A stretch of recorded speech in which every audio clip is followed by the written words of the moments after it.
ॐ अज्ञानतिमिरान्धस्य ज्ञानाञ्जनशलाकया चक्षुरुन्मिलितं येन तस्मै श्रीगुरवे नमः। वन्देऽहं श्रीगुरो श्रीयुत्पदकमलं श्रीगुरून् वैष्णवांश्च श्रीरूपं साग्रजातं सहगण रघुनाथान्वितं तं सजीवम् साद्वैतं सावधूतं परिजनसहितं कृष्ण चैतन्यदेवं श्रीराधा कृष्णपादान् सहगण ललिता श्रीविशाखान्वितांश्च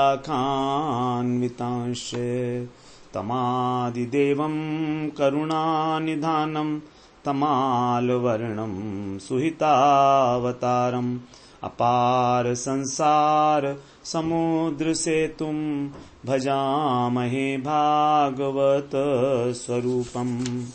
हे देव हे दैत हे भुवनैक बंधो हे कृष्ण हे चपल हे करुणैक सिंधो हे नाथ हे रमण हे नयनाभिराम हा हा कदानुभवितासि पदं दृशोर्मे।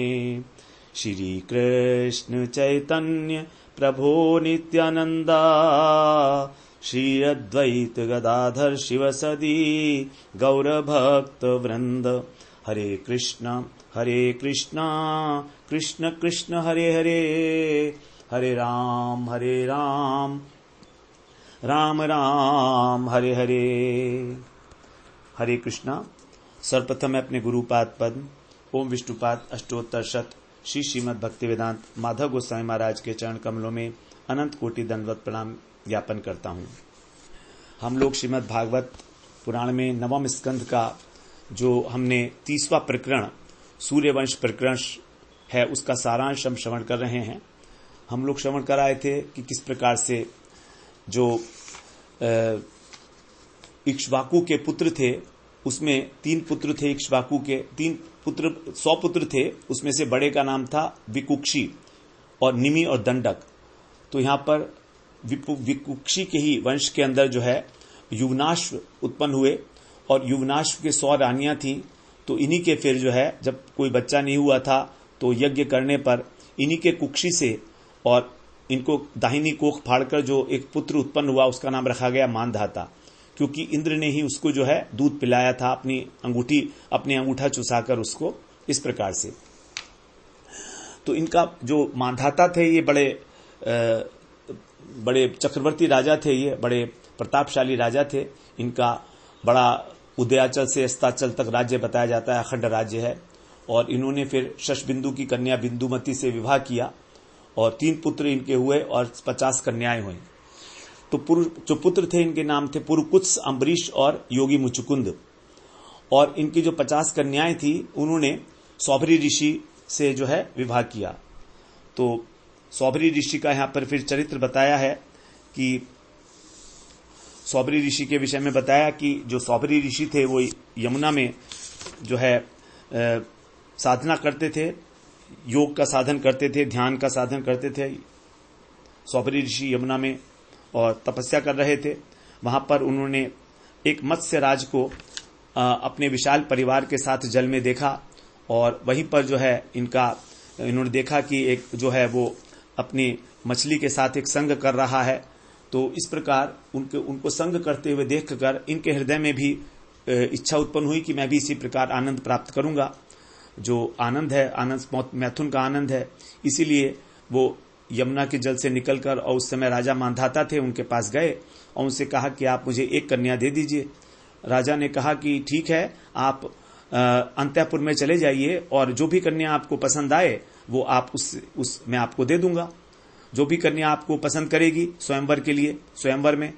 तो समझ गए सौभरी ऋषि कि मैं इस समय बड़ा वृद्ध हो गया हूं और मेरी सारी खाल लटकी हुई है, तो कोई भी कन्या इसकी पसंद नहीं करेगी।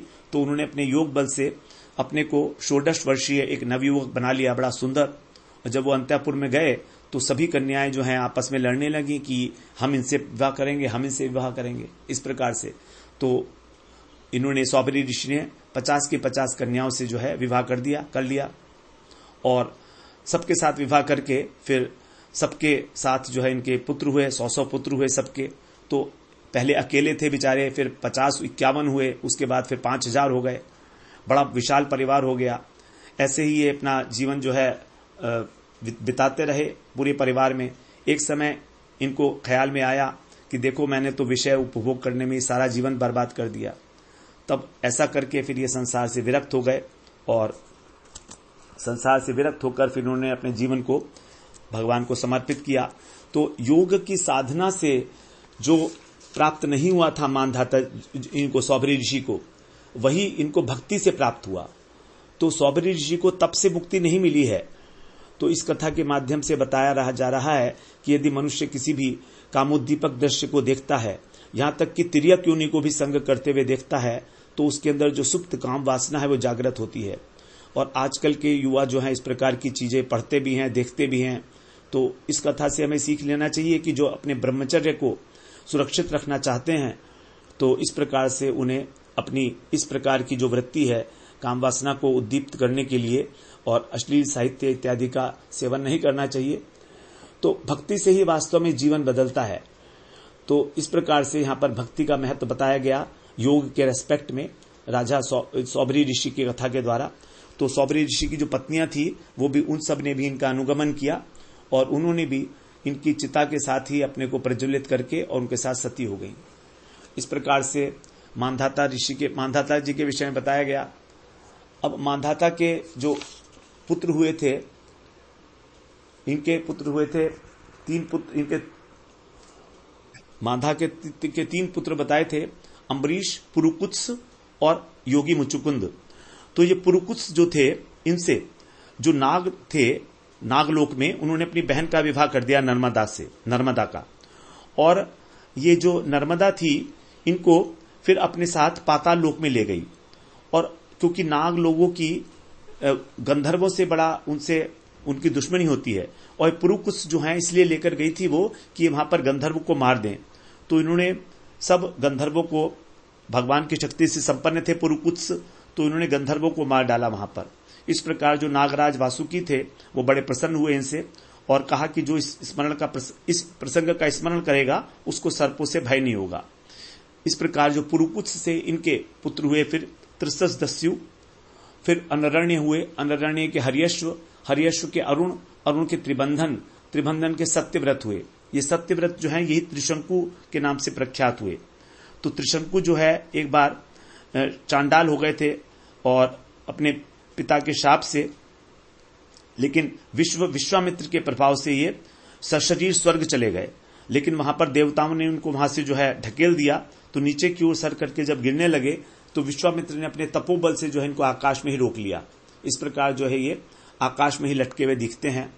और त्रिशंकु के पुत्र हुए फिर हरिश्चंद्र, और हरिश्चंद्र के लिए कहा गया कि इनके कारण ही जो विश्वामित्र हैं और वशिष्ठ हैं उन्होंने एक दूसरे को शाप दे दिया। तो वशिष्ठ और विश्वामित्र इन दोनों ने शाप दे दिया और दोनों पक्षी हो गए और बहुत समय तक युद्ध करते रहे आपस में ही। ये हरिश्चंद्र, वो विश्वामित्र और वशिष्ठ जी। और हरिश्चंद्र जो है निसंतान थे, इसलिए बड़े उदास रहा करते थे। नारद जी ने इनसे कहा कि तुम वरुण की उपासना करो। इन्होंने वरुण की प्रार्थना की कि मुझको वीर पुत्र दें और मैं उससे आज आपका यज्ञ करूंगा। इसलिए फिर उनके पुत्र हो गया और रोहित नाम का इनका पुत्र हुआ। लेकिन जब वरुण इनके पास आए कि अब तुम अपने पुत्र से मेरा यज्ञ करो, अर्थात पुत्र की बलि दो मुझे, तो पुत्र मोह के कारण यह है हर बार उनको टालते रहे, अनेकों बार टाला उनको।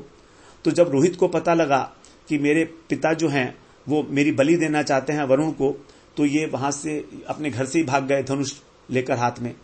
अब इससे जो है वरुण जो है दुष्ट हो गए कि उनको अब बलि नहीं मिलेगी। तो हरिश्चंद्र को जलोदर नाम का रोग हो गया।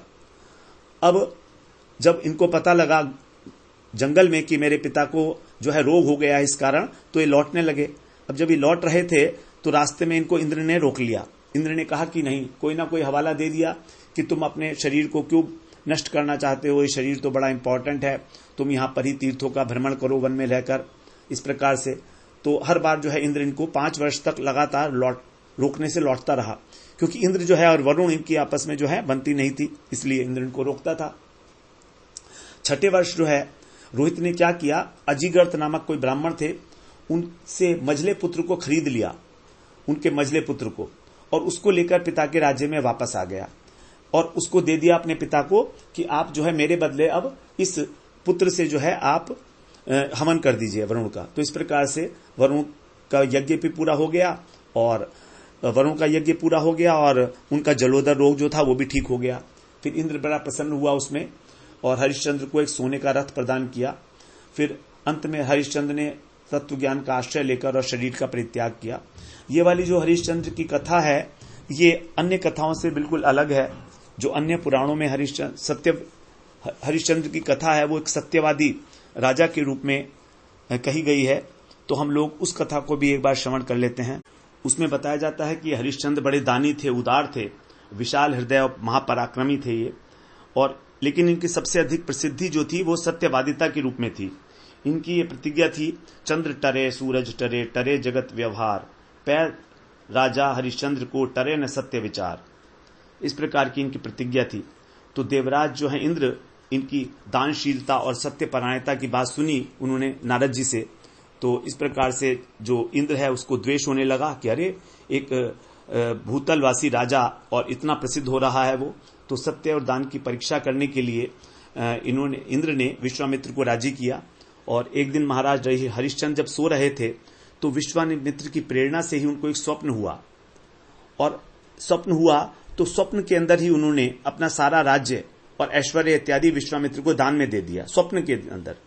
दूसरे दिन सवेरा हुआ तो विश्वामित्र जी राजमहल के बाहर आ गए और स्वप्न में हरिश्चंद्र के द्वारा जो दान में दिया गया था राज्य उसको मांगा। अब हरिश्चंद्र जी को भी वो स्वप्न याद था, तो हरिश्चंद्र ने बिना सोचे विचारे ही और सारा पृथ्वी का राज्य विश्वामित्र को सौंप दिया। और स्वयं उन्होंने सोचा कि अब मैं काशी में जाकर रहूंगा, क्योंकि शास्त्रों के अनुसार काशी जो है वो शिव जी के त्रिशूल पर स्थित है, इसलिए उसको पृथ्वी की सीमा से बाहर कहा गया है। अब काशी में जाने से पूर्व विश्वामित्र ने इनसे कहा कि हे महाराज, आप तो बड़े ज्ञानी हो, पराक्रमी राजा हो, इतना बड़ा दान आपने दिया है, इसके साथ इसके अनुकूल ही बिना दक्षिणा के कैसे जा सकते हो? क्योंकि दान तो तभी पूरा होता है जब दक्षिणा दे दी जाए। अब महाराज हरिश्चंद्र के पास तो कुछ बचा नहीं था। कुछ क्षण पहले तो पूरी पृथ्वी के सम्राट थे, लेकिन अब तो वो रंक हो चुके थे। तो हरिश्चंद्र ने दक्षिणा देना को स्वीकार किया और कहा कि आप मुझे थोड़ा समय दीजिए, मैं आपको जो है दक्षिणा दूंगा। इस प्रकार से वो अपने पुत्र को रोहिताश्व और अपनी पत्नी शैव्या को लेकर काशी चले गए। वहां पर उन्होंने अपनी जो पत्नी थी, जीवन संगनी, परम साध्वी पत्नी शैव्या, उसको एक ब्राह्मण के हाथ में बेच दिया और पुत्र भी मां के साथ चला गया। लेकिन इससे भी दक्षिणा के लिए पैसा नहीं बन पाया, तो स्वयं को भी उन्होंने एक चंडाल के हाथ में बेच दिया।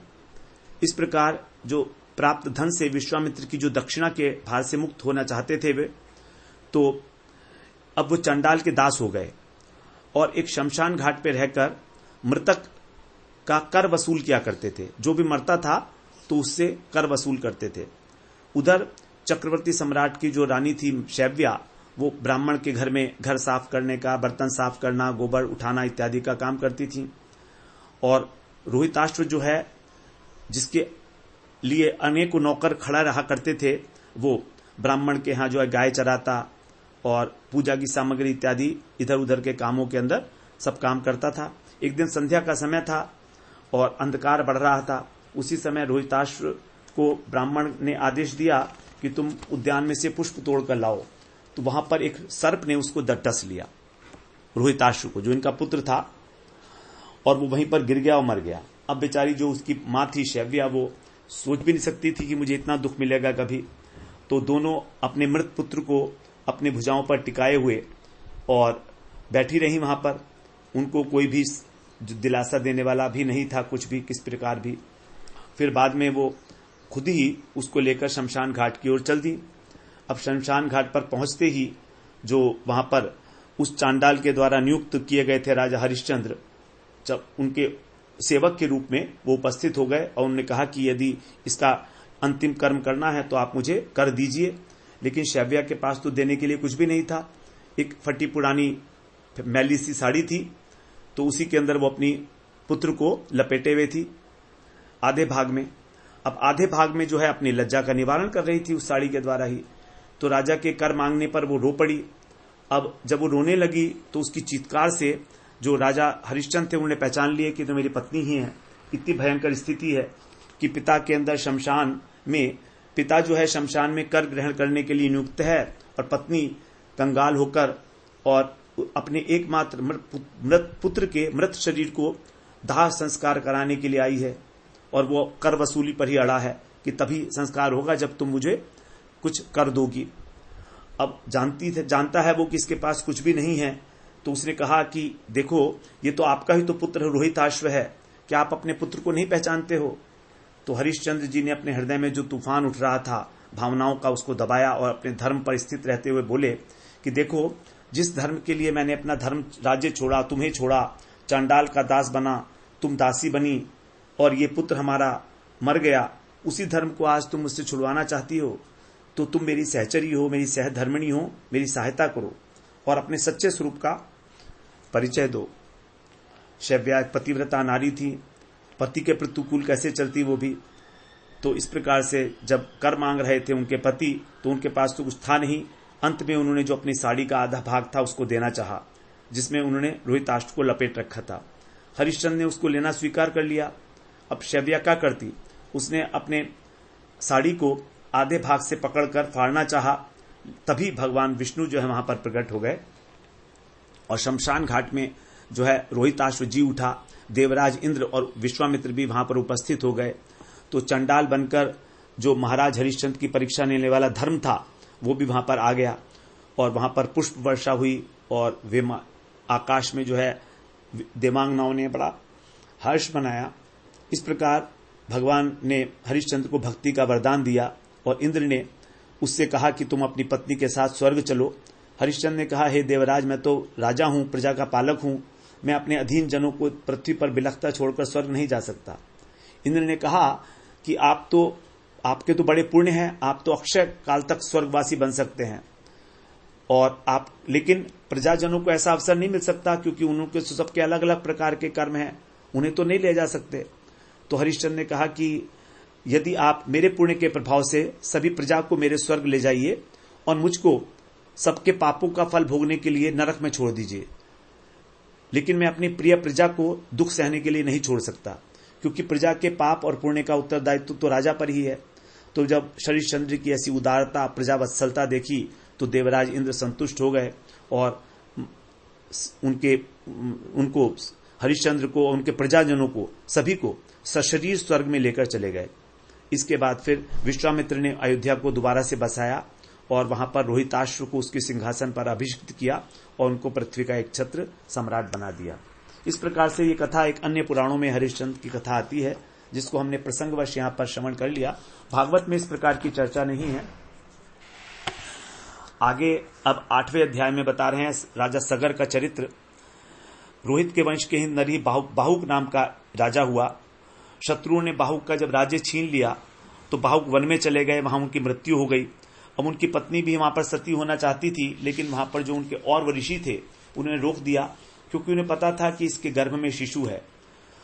और जो उसकी सौत थी उन्होंने उसको जहर दे दिया सोचकर कि इसके गर्भ में शिशु है, लेकिन उस विष का कोई असर नहीं पड़ा उसके ऊपर और वो जो पुत्र है वो पैदा हुआ विष के साथ ही। इसके उसका नाम हो गया सगर। तो इस सगर भी बड़े चक्रवर्ती सम्राट हुए। तो इन्होंने ही इनके पुत्रों ने सारी पृथ्वी को खोदकर समुद्र बना दिया था। तो इस प्रकार से राजा सगर की 2 पत्नियां थी, एक सुमति और केशनी। सुमति के 60,000 पुत्र थे और केशनी के एक पुत्र था असमंजस। सुमति के जो 60,000 और असमंजस का एक पुत्र था अंशुमान। और अंशुमान जो है अपने दादाजी की अर्थात सगर की बड़ी सेवा करता था। और असमंजस जो है वो भ्रष्ट योगी थे, पिछले जन्म में ये योगी थे और इनको अपना स्मरण था, जाति स्मर बोलते हैं उसको, अपना पूर्व जन्म याद था। तो ये ऐसा कार्य करते थे कि लोग इन्हें पागल समझते थे, जैसे खेलते हुए बच्चों को सरयू नदी में डाल देना। तो इस प्रकार जब राजा ने देखा सगर ने, तो इनको अपने राज्य से निकाल दिया। अब जब ये राज्य से चले गए तो इन्होंने क्या किया कि वो जो बच्चे थे उनको अपनी योग शक्ति से जीवित कर दिया और वापस घर में भेज दिया।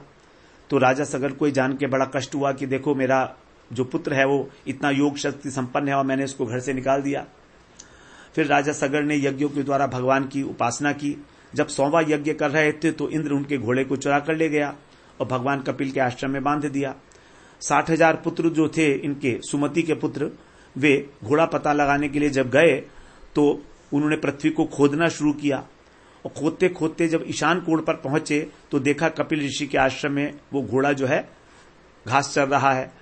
तो सागर के पुत्रों की उन बुद्धि जो है इंद्र ने वैसी भ्रष्ट कर दी थी, तो उन्होंने उन कपिल ऋषि को ही समझा कि इन्होंने घोड़ा चुराया है, इसलिए उनको मारने के लिए दौड़े। अब जब कपिल मुनि ने अपनी आंखें खोली तो सगर के पुत्र जो है उनके शरीर में आग लग गई। तो ये जो आग है उनकी क्रोध की आग नहीं थी, क्योंकि बता रहे हैं कपिल ऋषि तो बिल्कुल जो है सांख्य धर्म के प्रवर्तक थे, इनको तो किसी प्रकार का जो है द्वेष भाव हो ही नहीं सकता किसी के प्रति भी। लेकिन वैष्णव अपराध होने के कारण उनके शरीर में स्वयं ही आग लग गई। तो ये जो एक संत का अपराध, वैष्णव का अपराध करने का फल उन 60,000 पुत्रों को मिला और वो सब वहीं पर जलकर भस्म हो गए। जब पुत्र नहीं लौटे तो उनका पता लगाने के लिए अंशुमन गए। अंशुमान ने देखा कपिल देव को, समझ गए वो कि ये तो भगवान का ही अंश हैं, बड़ी स्तुति की। अब स्तुति की तो प्रसन्न हो गए कपिल मुनि और उन्होंने कहा, देखो ये घोड़ा बंधा हुआ है, तुम इसे ले जाओ और तुम्हारे जो चाचा हैं इनका उद्धार करने के लिए अब तुम्हें जो है गंगा जी को यहां पर लाना होगा। तो गंगा जी को लाना होगा तुमको और तभी इनका उद्धार होगा, तभी इनको मुक्ति मिलेगी। अब इस प्रकार से उन्होंने कह दिया। अब उसके बाद जो है सगर महाराज तो राज्य का भार संभाल अंशुमन को सौंपकर वन में तपस्या के लिए चले गए, क्योंकि उनका यज्ञ जो है पूरा हो गया था। अब इसके बाद सुखदेव जी कहते हैं कि गंगा को लाने के लिए पृथ्वी पर अंशुमन ने बहुत वर्षों तक तपस्या की, लेकिन समर्थ नहीं हुए। उसके बाद अंशुमान के पुत्र दिलीप ने तपस्या की, वो भी नहीं हो पाया। फिर दिलीप के पुत्र भगीरथ, जब उन्होंने प्रसन्न तपस्या की तो गंगा जी ने दर्शन दिए उनको और कहा कि मैं पृथ्वी से आ तो जाऊंगी पृथ्वी तल पर, लेकिन मेरी 2 शर्तें हैं। एक तो मुझको धारण कौन करेगा, मुझ में बड़ा वेग होता है, और दूसरी बात, जब लोग मुझ में अपना पाप अब धोएंगे तो मैं अपने पाप का प्रक्षालन कैसे करूंगी, आप ये बात सोच लें। तब भगीरथ ने कहा, ठीक है, जो भक्त हैं भगवान के, वे जब आपके अंदर स्नान करेंगे तब उनके अंगों के स्पर्श से आपके पाप नष्ट हो जाएंगे, क्योंकि उनके हृदय के अंदर भगवान का निवास होता है और आपके वेग को भगवान शिव धारण कर लेंगे। इस प्रकार से शिव जी की आराधना की, शिव जी ने प्रसन्न हो गया। शिव जी क्यों नहीं धारण करेंगे, क्योंकि वो तो साक्षात भगवान का चरणोदक है। तो इस प्रकार से गंगा जी बड़े वेग के साथ उतरी और शिव जी ने उसे धारण किया और फिर भगीरथ जी के रथ के पीछे पीछे चलती हुई जो है गंगा जी, वो गंगा सागर में जाकर उन्होंने सगर के पुत्रों का उद्धार किया जो भस्म हो गए थे। स्पर्श मात्र से ही वो उद्धार हो गया उनका। इस प्रकार बताया यहां पर। फिर आगे जो है कथा आती है भगीरथ के पुत्र श्रुत की। श्रुत के पुत्र हुए गए, गए के पुत्र हुए सिंधु द्वीप, फिर उनके अयुतायु, अयुतायु के पुत्र हुए ऋतुपर्ण। ऋतुपर्ण जो है नल के मित्र थे, तो नल से इन्होंने अश्वविद्या सीखी और नल को इन्होंने जो द्यूत विद्या है वो सिखा दी। फिर इन ऋतुपर्ण के पुत्र हुए सर्वकाम, उनके हुए सुदास, और सुदास के पुत्र है सौदास। सौदास को कहा जाता है कलमशपाद। कलमशपाद जो हैं ये वशिष्ठ के शाप से राक्षस हो गए थे। तो इसका कारण बताते हुए बता रहे हैं कि एक बार सौदास आखेट खेलने के लिए वन में गए, वहां पर एक राक्षस को इन्होंने मार डाला, लेकिन उसका भाई छूट गया। अब अपने भाई का बदला लेने के लिए वो इनके सौदास के घर में रसोईया बनकर आ गया। तो एक बार जब वशिष्ठ जी राजा के घर भोजन करने आए तो उसने वशिष्ठ जी को मनुष्य का मांस जो है परोस दिया। अब वशिष्ठ जी समझ गए कि ये भोजन जो है ग्रहण करने योग्य नहीं है, इसीलिए उनको शाप दे दिया कि तुम राक्षस हो जाओ, नरभक्षी, क्योंकि राक्षस जो है आदमी को भी खा लेते हैं, तो इसलिए यह राक्षस का कार्य है। और जब उन्हें पता लगा कि ये जो कार्य है ये राक्षस के द्वारा किया गया है, राजा का नहीं है, तो उन्होंने कहा कि ठीक है, तुम 112 वर्ष तक जो है इस शाप की अवधि में रहोगे, उसके बाद तुम मुक्त हो जाओगे। इस प्रकार जब सौदास को शाप दिया तो सौदास भी अंजलि में जल लेकर वशिष्ठ जी को शाप देने के लिए तैयार हो गए। क्योंकि उनके अंदर भी पराक्रम था, शक्ति थी, लेकिन उनकी पत्नी मदयंती थी, उन्होंने मना कर दिया कि नहीं, ये गुरु हैं, इनको हम शाप नहीं दे सकते। इस प्रकार फिर राजा ने जो बहुत विचार किया कि जो अभिमंत्रित जल है इसको कहाँ छोड़ूं, तो इन्होंने जब आकाश की ओर देखा तो वहां पर सारे जीव थे, तो कहीं भी छोड़ते तो वो जीव प्रभावित हो जाते, इसलिए राजा ने उस अभिमंत्रित जल को अपने पैरों पर छोड़ दिया, इसलिए उनके पैर काले पड़ गए, तो इसलिए उनको बोलते हैं कलमशपाद। अब राजा वशिष्ठ के शाप से जो राजा हैं वो राक्षस बन गए, सौदास, और जब वो राक्षस बन गए तो एक बार विचरण करते करते उन्होंने एक ब्राह्मण दंपत्ति को देखा जो संग कर रहे थे, और जो ब्राह्मणी थी वो चाहती थी कि किसी प्रकार से मेरे पुत्र उत्पन्न हो जाए, इसीलिए वो ब्राह्मण का संग कर रही थी। तो इन्होंने ब्राह्मण को पकड़ लिया और कहा मैं खाऊंगा। पत्नी ने कहा कि आप राक्षस नहीं हो महाराज, आप महाराज सौदास हो, आप मेरे पति को मत मारिए, क्योंकि मेरी कामना अभी पूरी नहीं हुई है, मैं संतान चाहती हूं। और ये जो विद्वान ब्राह्मण है, ये विद्वान ब्राह्मण है, भगवान की आराधना करते हैं, तो इसलिए इनको मारना जो है समस्त पुरुषार्थों का वध करना हो जाएगा और आपको पाप लगेगा। लेकिन ब्राह्मणी के प्रार्थना करने पर भी जो राक्षस थे, राजा जो राक्षस बने हुए थे, उन्होंने ब्राह्मण को नहीं छोड़ा और खा गए। तब ब्राह्मणी ने इनको भी शाप दे दिया कि ठीक है, जिस प्रकार संग करते हुए और मैं काम से पीड़ित थी, तूने मेरे पति को खाया, उसी प्रकार जब तुम अपनी पत्नी का संग करोगे तो तुम्हारी मृत्यु हो जाएगी। इस प्रकार वो ब्राह्मणी अपने पति के साथ और सती हो गई। 12 वर्ष बाद जब राजा मुक्त हुए तो अपनी पत्नी के साथ वो जब संग करना चाहे मदयंती के साथ, तो मदयंती ने रोक दिया कि आपको शाप लगा हुआ है, आप मृत्यु हो जाएगी आपकी। तब राजा निसंतान रह गए। फिर राजा के कहने से वशिष्ठ जी ने मदयंती के गर्भाधान किया मदयंती में, और 7 वर्ष तक भी जब वो पुत्र बाहर नहीं निकला तो वशिष्ठ जी ने रानी के गर्भ पर एक पत्थर मारा, और पत्थर मारने के कारण उस पुत्र का नाम हुआ अश्मक। अश्म कहते हैं पत्थर को।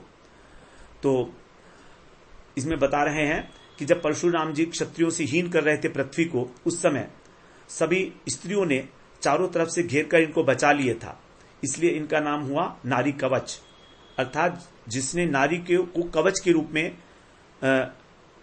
रूप में ग्रहण करके और अपनी जान बचाई। तो क्षत्रिय वंश का प्रवर्तक होने के कारण इनको मूलक भी कहते हैं, क्योंकि मूल हैं। और इसी के वंश में आगे राजा खटवांग हुए, जिन्होंने देवताओं की प्रार्थना से दैत्यों का वध किया।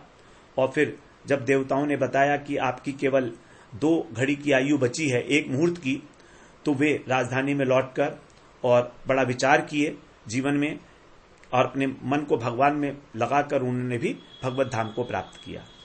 इस प्रकार यहाँ पर अब आगे जो है खटवांग के पुत्र हुए दीर्घबाहु के रघु के पुत्र हुए अज, और अज के पुत्र हुए महाराज दशरथ।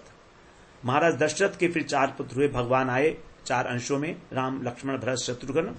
इस प्रकार से भगवान राम का ध्यान करते हुए सुखदेव जी ने 4थे श्लोक में 10वें अध्याय के केवल एक ही श्लोक के अंदर पूरी भगवान की लीला जो है बता दी कि किस प्रकार जो है सत्य की रक्षा करते हुए भगवान ने अपना राज्य छोड़ा, वन में विचरण किया, और इतना चरण कमल कोमल थे उनके कि सीता जी का हाथ भी उनके लिए जो है असहनीय था।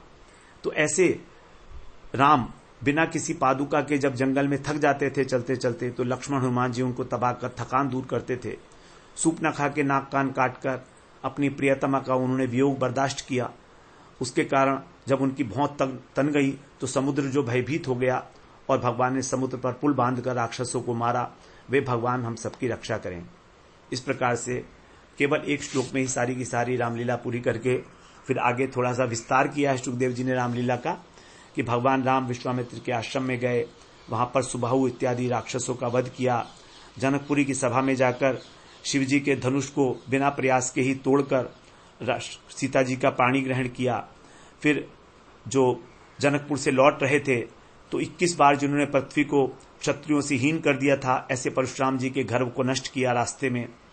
अपनी पत्नी से जो बंधे हुए महाराज दशरथ थे, अपनी पत्नी कैकेयी के द्वारा जो वचनों में निबद्ध थे, ऐसे दशरथ को सत्यवादी सिद्ध करने के लिए उन्होंने अपनी पत्नी को छोड़ा।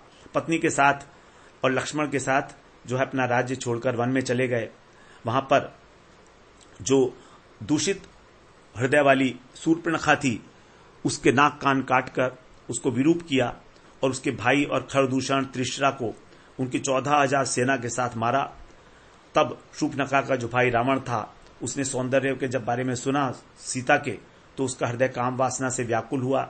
उसने मारीच को स्वर्ण मृग बनाकर भगवान की पर्णकुटी में भेजा, और उसके बाद वो माया से भगवान को दूर ले गया। अंत में भगवान ने मारीच का वध कर दिया। इसी बीच मौका पाकर फिर रावण ने सीता का अपहरण किया। अपनी प्रियतमा के वियोग में भगवान व्याकुल होकर वन मन में भटकते रहे। तो यहाँ पर सुखदेव जी शिक्षा देते हैं कि जो लोग स्त्री में अत्यधिक आसक्त हैं, उनकी यही दशा होती है।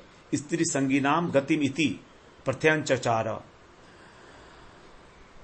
लौट फिर उन्होंने विचरण करते करते सीता को देखते देखते ही जटायु, जो परम हितैषी जटायु थे, उनका दाह संस्कार किया, कबंध का वध किया, उसके बाद बाली का वध किया।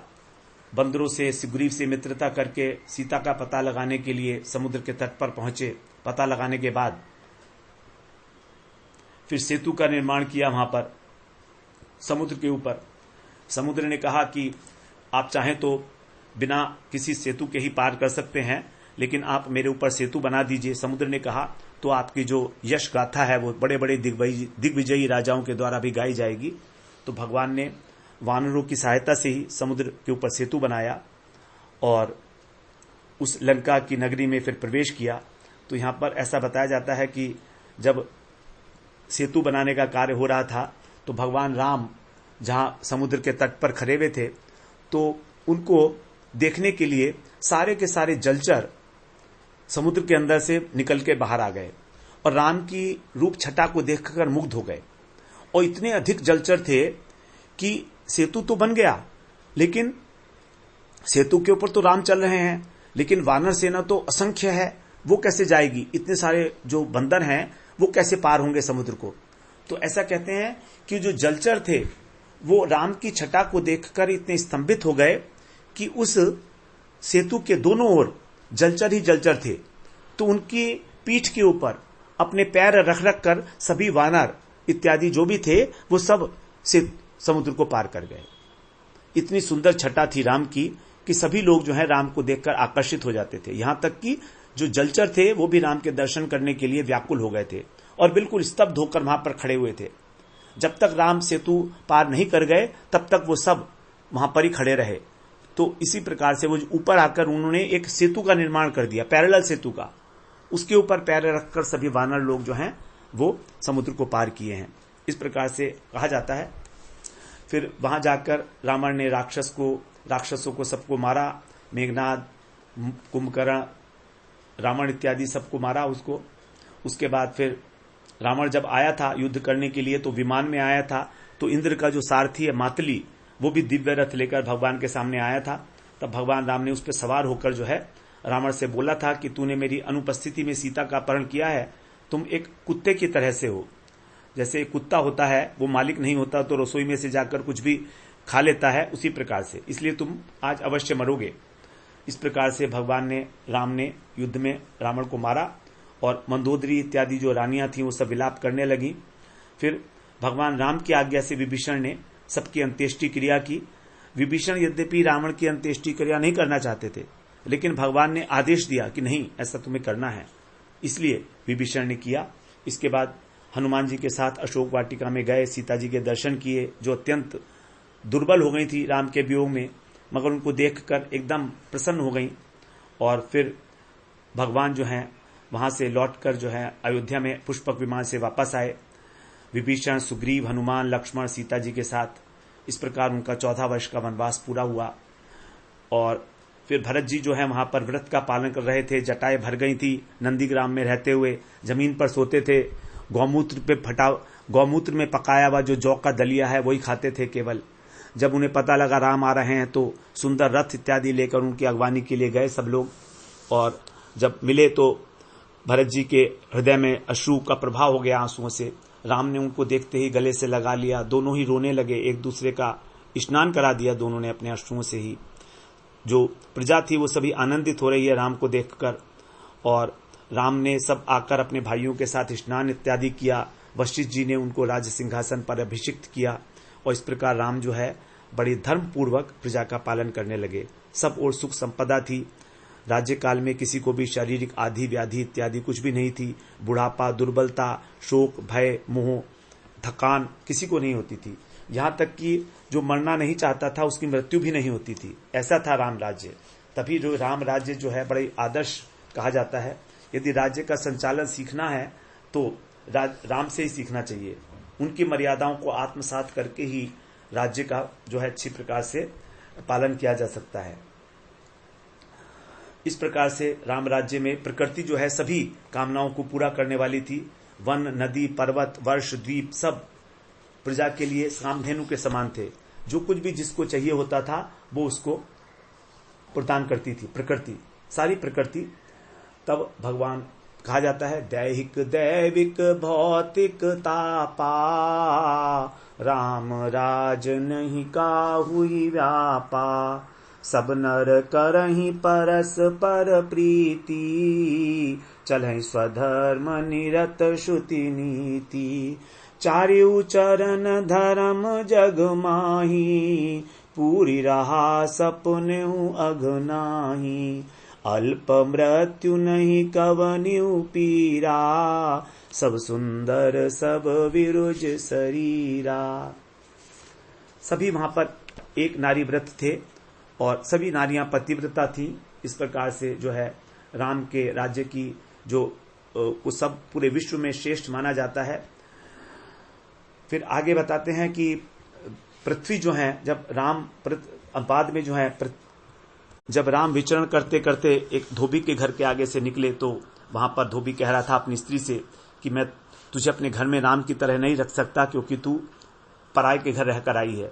तो भले ही चाहे लोभी राम स्त्री को रख लें लेकिन मैं नहीं रख सकता। इस प्रकार की जब बात सुनी तो राम ने सीता जी का परित्याग किया, वाल्मीकि आश्रम में रहने लगी।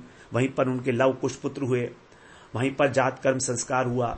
लक्ष्मण जी के भी अंगद चित्रकेतु पुत्र हुए, भरत के 2 पुत्र हुए तक्ष और पुष्कल, शत्रुघ्न के पुत्र हुए सुबाहु और श्रुतसेन। भरत जी ने दिग्विजय में करोड़ों गंधर्वों का विनाश किया और जो संपत्ति थी वो राम को लाकर दी। शत्रुघ्न जी ने लवणासुर का वध करके मथुरा नगरी को बसाया और सीता जी ने अपने पुत्रों को वाल्मीकि को सौंप कर राम के चरणों का ध्यान करते हुए पृथ्वी की गोद में विलीन हो गईं। तब भगवान राम ने 13,000 वर्ष तक जो है अग्निहोत्र कर्म किया और फिर अखंड ब्रह्मचर्य व्रत धारण करके उन्होंने स्वधाम में प्रवेश किया। तो राम के समान कोई भी प्रतापी राजा ना तो हुआ है ना कभी होगा। इस प्रकार से देवताओं की प्रार्थना से ही उन्होंने लीला शरीर धारण किया था। उनके लिए कोई विशेष गौरव की बात नहीं थी कि उन्होंने समुद्र पर पुल बांधा या रावण को मारा। उनको रावण को मांगने के लिए वानरों की भालुओं की आवश्यकता नहीं थी। ये केवल उनकी एक लीला मात्र है। तो भगवान राम का स्मरण करने वाला व्यक्ति जो है उनका आदर्श जो है वो सभी पापों से मुक्त हो जाता है। और सुखदेव जी तो कहते हैं कि जिसने भगवान को एक बार भी कभी स्पर्श किया है, उनका अनुगमन किया है अथवा उनको देखा है, वो भी जो है सब मुक्त हो गए। जितने भी लोग थे सब मुक्त हो गए भगवान को। इस प्रकार भगवान ने जो है अपने भाइयों को दिग्विजय करने का आदेश दिया और अयोध्या वासियों को जो है दर्शन देते हुए वो वहां पर निवास करने लगे, सबको सुख प्रदान किया। फिर सुखदेव जी ने बताया कुश के वंश का वर्णन किया। कुश के पुत्र हुए अतिथि, उनके निषद के नभ के पुंडरीक के क्षेमधनवा, देवानीक, अनीह, परियात्र, बलस्थल, वज्रनाभ, खगण, विधृति, हिरण्यनाभ, जैमिनी और फिर हिरण्यनाभ के पुत्र हुए पुष्य। फिर उनके पुत्र हुए ध्रुव संधि, सुदर्शन के पुत्र हुए अग्निवर्ण, इनके पुत्र हुए मरु। तो ये मरु जो है योगी हैं और आज भी ये कलाप ग्राम में जो है निवास करते हैं। कलयुग के अंत में जब सूर्यवंश नष्ट होगा तब सूर्यवंश को दोबारा से ये चलाएंगे। उन मरु के पुत्र हुए फिर संधि के अमर्षण के महास्वान, उनके विश्वसह के प्रसेनजित, तक्षक, बृहद्वल को बताया कि इनको तुम्हारे पिता अभिमन्यु ने युद्ध में मारा था बृहद्वल को। और बृहद्वल के बाद जो है फिर सूर्यवंश के भविष्यकालीन 29 पीढ़ियों के राजाओं का नाम गिनाए सुखदेव जी ने और ये जो सूर्यवंशी राजाओं का वर्णन था इसका उपसंहार किया। इस प्रकार से हम लोग यहाँ पर सारांश जो है 30वें प्रकरण का, सूर्यवंश प्रकरण का सारांश आज श्रवण किए। 2 सत्र में हम लोगों ने इसको पूरा किया। अगले सत्र में अब हम लोग जो चंद्रवंश का वर्णन है, जो 31वां प्रकरण है हमारा चंद्रवंश प्रकरण, उसको हम लोग श्रवण करते हैं। वांछा कल्पतरुभ्यश्च कृपा सिंधुभ्य एव च पतितानां पावनेभ्यो वैष्णवेभ्यो नमो नमः।